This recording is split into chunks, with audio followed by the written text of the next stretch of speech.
Right, right. It's crazy. It's crazy that, I mean, that's a lot of that inner critical voice that I've Yeah. like when you're speaking about quality of life, I also feel like quality of life is learning how to not believe that voice and learning how to know your true voice, know your true self, and distinguishing that inner critical voice. But yeah, it's crazy that we could see someone else and see all the goodness in them, but it's so hard for us to see the goodness in ourselves. Welcome to Let's Talk About It Tuesdays, where I share conversations that I have with successful women, all answering the same questions.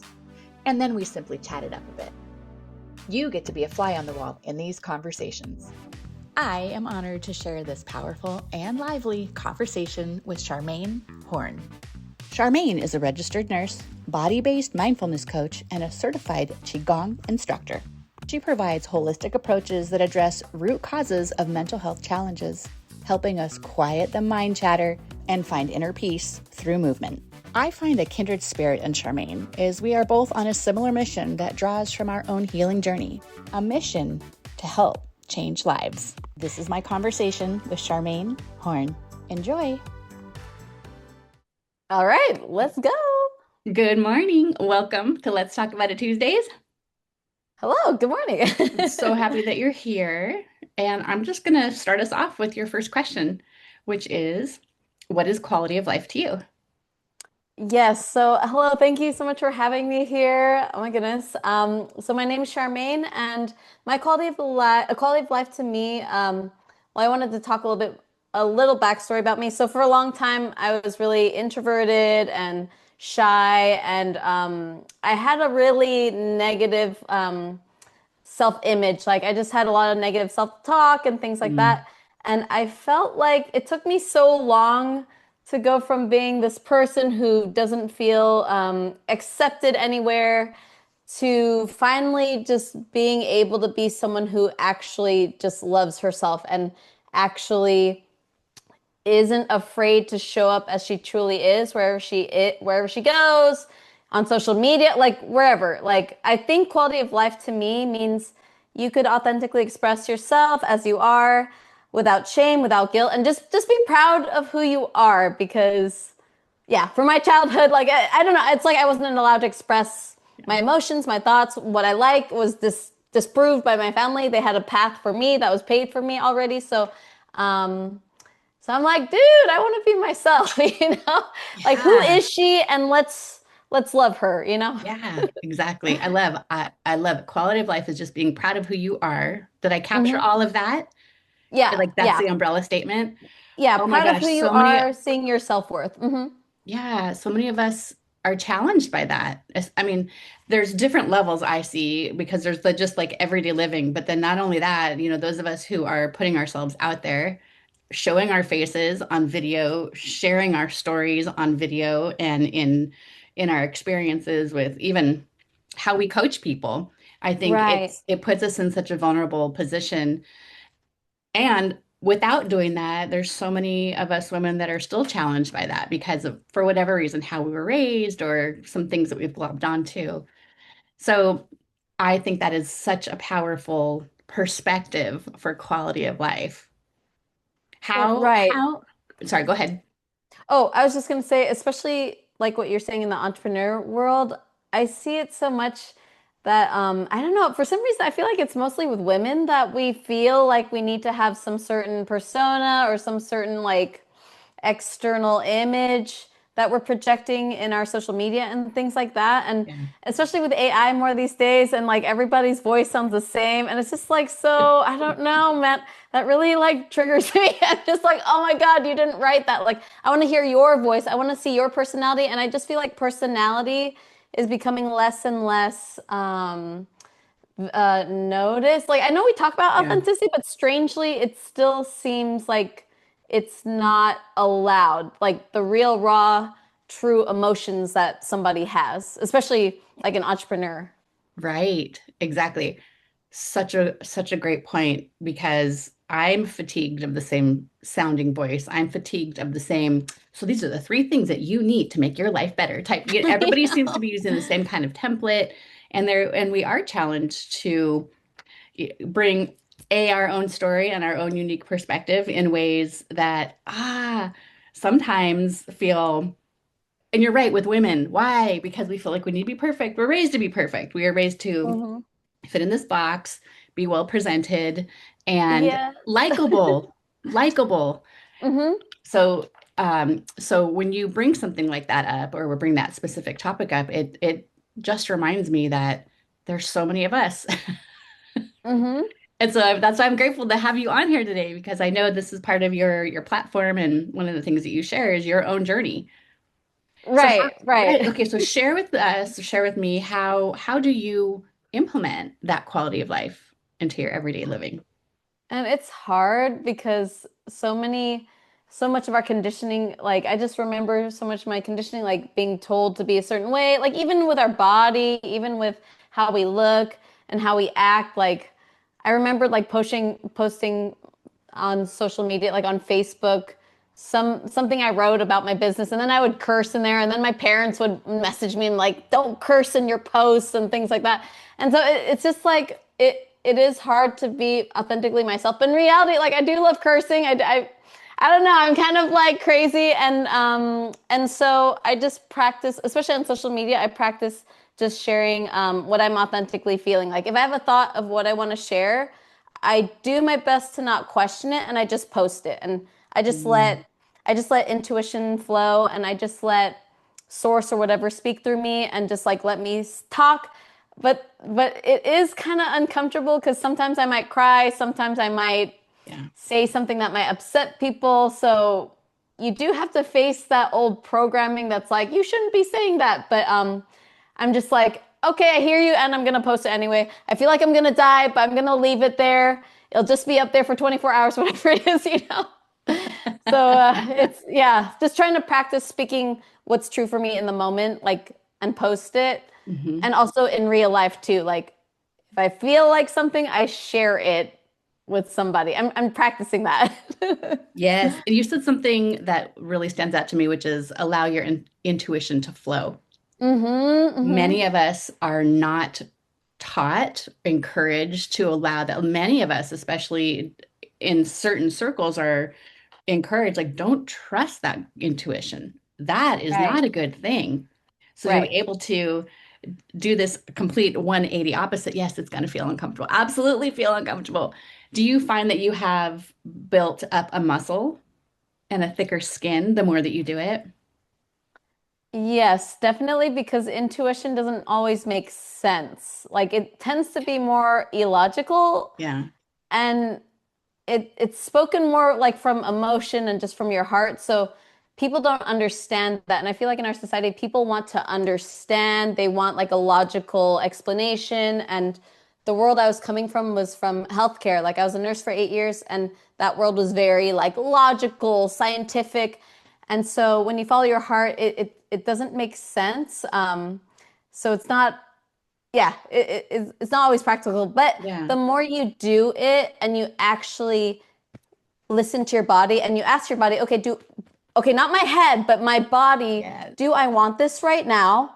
And if the body says yes right away, then I do it. And every time I've done that, it's led me to something amazing, like something I could have never even imagined for. Like my cat right here, like I wanted my cat, like like she came to my life just like immediately intuitively, and I was like, yes, I want that cat. Like it was not planned, like anything planned. But it's like intuitive has always led me in the right direction. So Yeah. you know, the hard part is trusting it. The hard part isn't doing like hearing the voice, it's actually trusting it and following through on it. Yes. And I've also found being okay with being wrong is such an Mm-hmm, important part of that process, because sometimes I have gone with my intuition. I've listened to my body. I do that same practice as well of, body, what do we want to do right now in this moment, in the longer term? What's our capacity? A lot of questioning and a lot of conversations.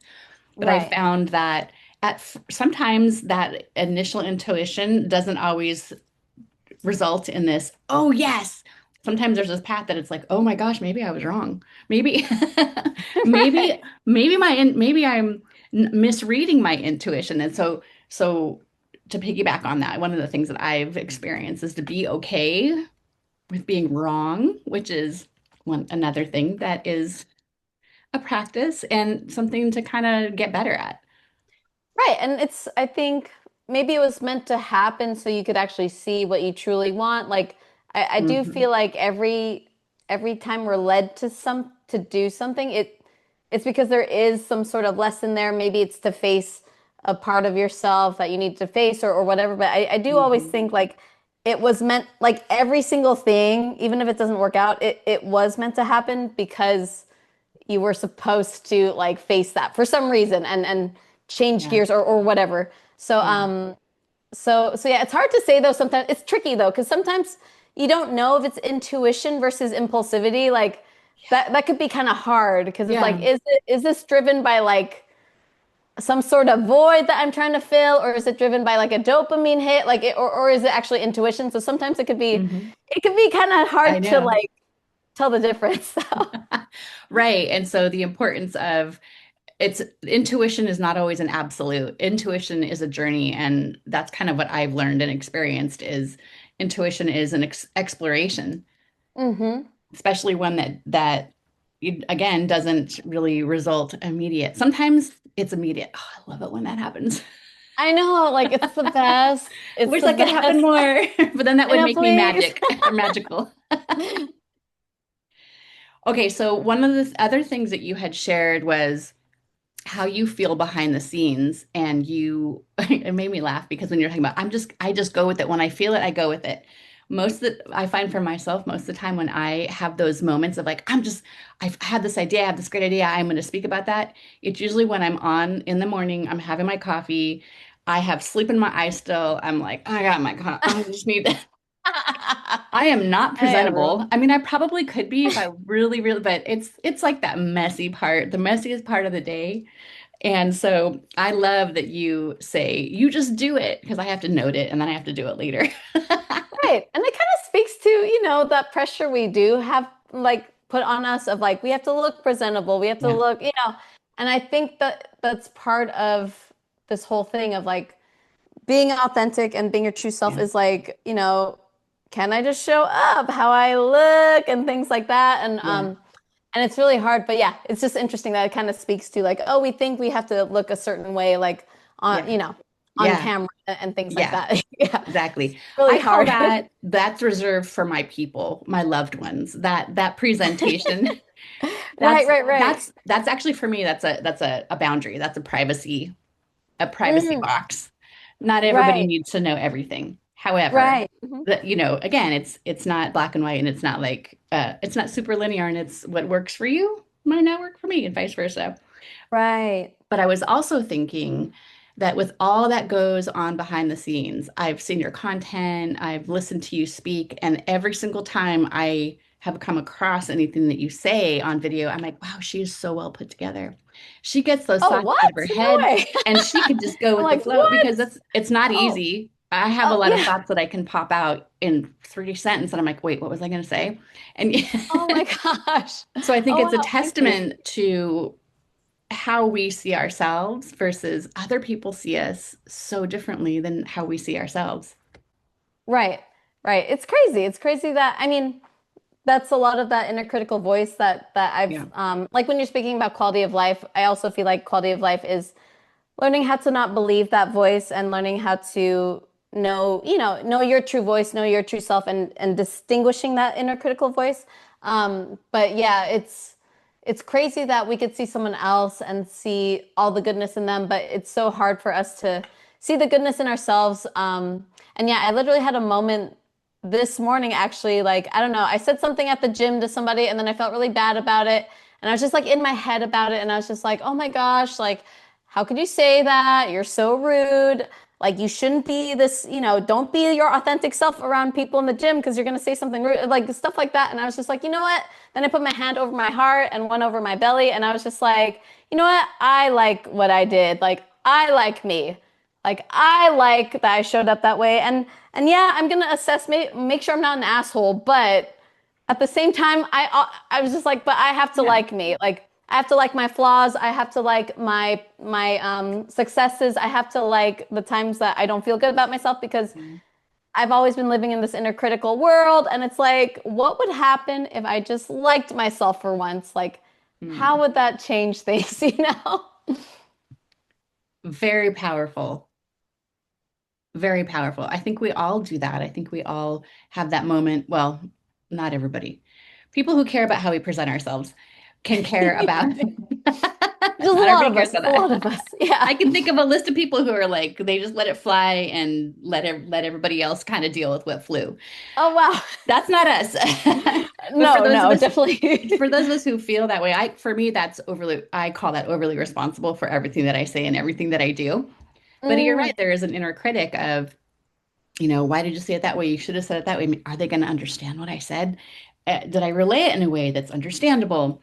And I hmm love the example that you give of, I'm just going to love myself. I like myself.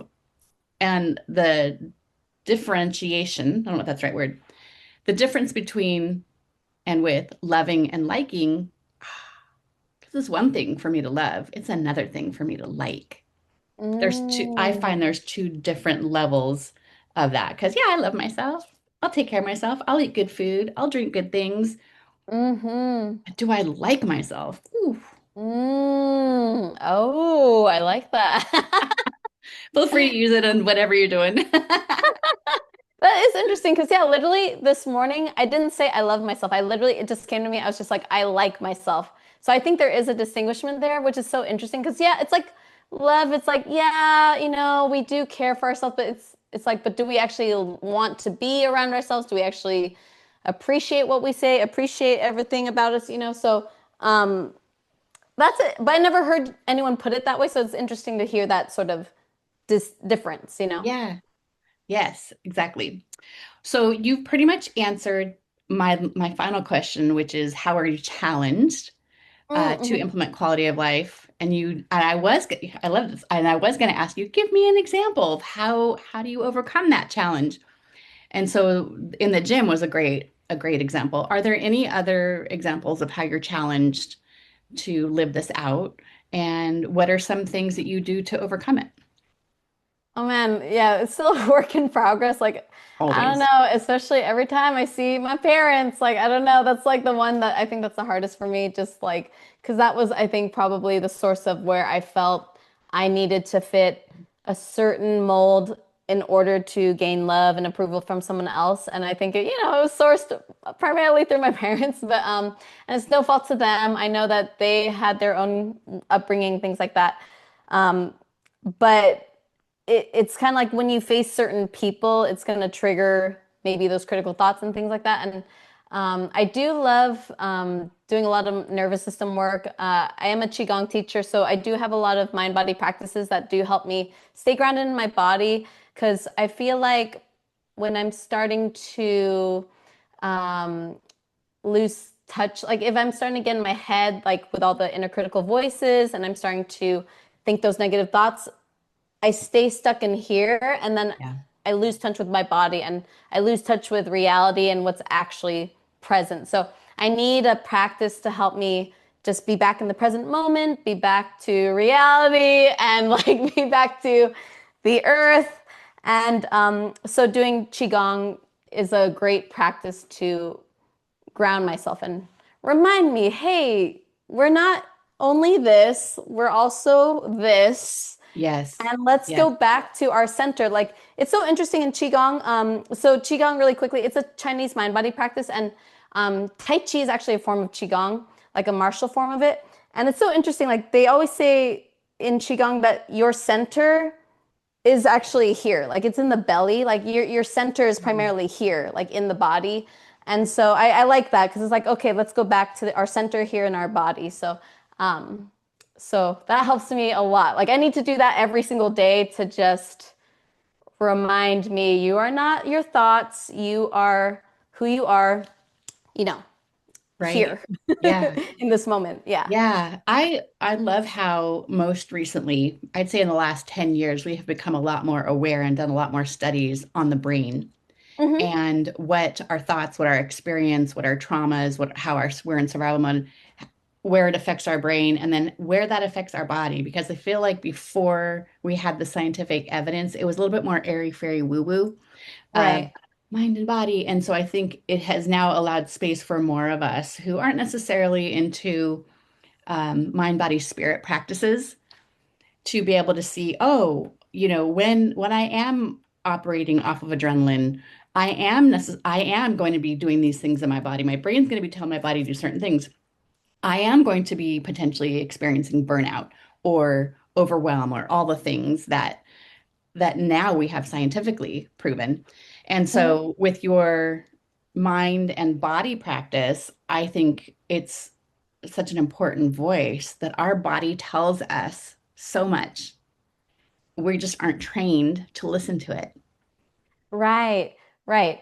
It's so interesting, especially coming from healthcare and Western medicine. It is really interesting that there's so much divide. Like I worked in the psychiatric unit, Mm. and so psychiatry was over here, cardiology was over here, like surgery's down here. Like it's so interesting that it's all divided. And the thing Yeah. about Eastern medicine and Eastern philosophy is that for thousands of years they say it's all intertwined, like Yeah. everything is connected. And we're seeing that more in the research now. We're seeing that more with the nervous system work too, that what you think in your head impacts your body, and what happens in your body impacts your head. And it's like, it's so crazy that was known for thousands of years, but for some reason in Western psychology, Western medicine and philosophy, it's just so segregated. So it's really fascinating. But I'm Yes. glad that it's definitely a different Yeah. difference in philosophy now that's Yeah. happening, and we're starting to see Yeah. the connection there, which is amazing. We love a segregation in our Western culture. Right. It's just how we operate and how we function. Right. I so I wanted to ask you, how did you get into what you're doing now? Um, it was a long, winding road, but basically, so right now I am a Qigong teacher and a body-based mindfulness coach. So I do teach people how to be present with their emotions without letting their thoughts and their emotions gain control over them, how to learn to use your body to ground yourself and bring you back to the present moment through mindful movement. And um, Mm. so when I was a psychiatric nurse back in 2020, I had a patient who was really anxious, and the patient went up to me one day and said, "Oh, hey, I'm feeling anxious. Do you mind just playing a Tai Chi video for me on YouTube? And it helps me calm down to do these movements." I'm like, "Oh, okay." Like I didn't really know what Tai Chi was at the moment at the time. So I go ahead and play this YouTube video, and I do the Tai Chi movements with them, with that person. And then at the end of the video, I was like, "Oh, wow, that actually really helped me calm down." Like Mm. I felt really good. I was like, "We didn't need to give you a medicine. We didn't need to do this. We just did some movement." And that kind of opened the gate to me finding my way to Qigong and mindfulness and teaching it to other people, and helping people see how powerful the body is and how powerful movement is as medicine for your mental health. Beautiful. And when you're saying all that, I'm thinking there's so much more to learn. I'm an expert in what I do. You're an expert in what you do, but it all starts someplace, and there's always more to learn and more to explore in all of our awarenesses. Because I'm like, I want to do that. I want to come join you in doing that. Right. Right. It's so interesting because when I was working as a psychiatric nurse, the only thing that's emphasized is the head. Let's talk about your thoughts. Let's go ahead and see what chemicals are in your brain. But nobody ever talked about the body. Like nobody ever talked about the emotions that we could store in the body, the memories we hold in the body, the trauma we hold in the body. And Mhm. really, the body is this amazing, beautiful entity that it's almost like a record keeper. Like your nervous system's like a record keeper that makes all these associations with all your memories, and you act involuntarily because the body has its own memory. And so it's just so interesting that we sort of ignore that for so long. But when you are finally able to make that connection with the mind and body, that's just beautiful. It just helps you be in tune with your intuition. It helps you be in tune with who you truly are, like your desires. And I just think it's a beautiful, amazing practice. And you're not in your Yeah. head all the time. So Yeah. it's just amazing. One of the things that I've learned too with doing these mind body practices is how it tends to get us out of survival mode. And Mm-hmm. so many of us are operating under survival mode without even realizing it. I mean, there's a plethora of things that are coming that are constructed in the way that we're supposed to live that are fighting against us surviving, right? And so Right. we tend to, even if it's just showing up late and always having a schedule and something as small as that, to I don't know how I'm going to pay my bills because the cost of living versus what I'm making is so different, or I'm a single mom and I don't know how I'm going to do this job. And so one of the things that I have realized, and I hear you saying that too, is how, yeah, how when we get in touch with our body, it removes us from that survival mode.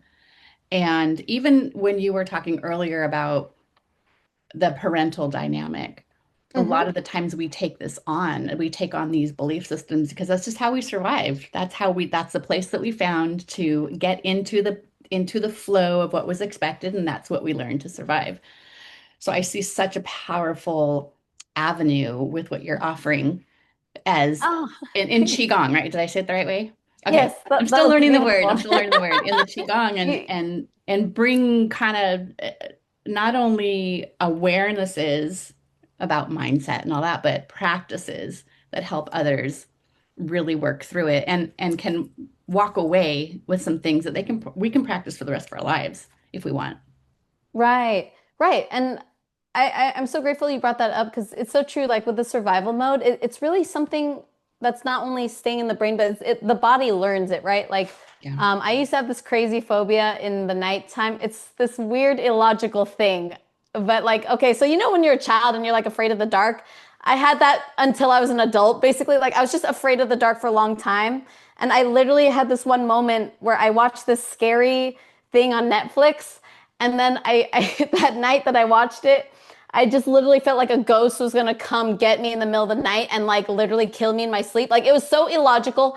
But the minute I close my eyes, I'm sweating, my heart is Mhm. racing. Like it does not make sense. Even though in my head I was like, that wasn't scary, that was fake. But my body didn't care. My Right. body's like, you're gonna get killed in the night. We cannot close our eyes, you know? So I had to do in that moment, I had to do a practice to help me like calm down. Like I Mhm. had to like knock on my chest. This is like a Qigong massage, like just knocking on the center of your chest to help with anxiety and Mhm. phobia. And that literally just helped to tell my amygdala, you know what, we're not in danger. Let's calm down. And it really helped my body calm down and realize that it's not a true emergency. But it's just crazy that the body reacts as if you're literally gonna die and Right. nothing is there. So it's just wild, you know? Yes. It's Yes. wild.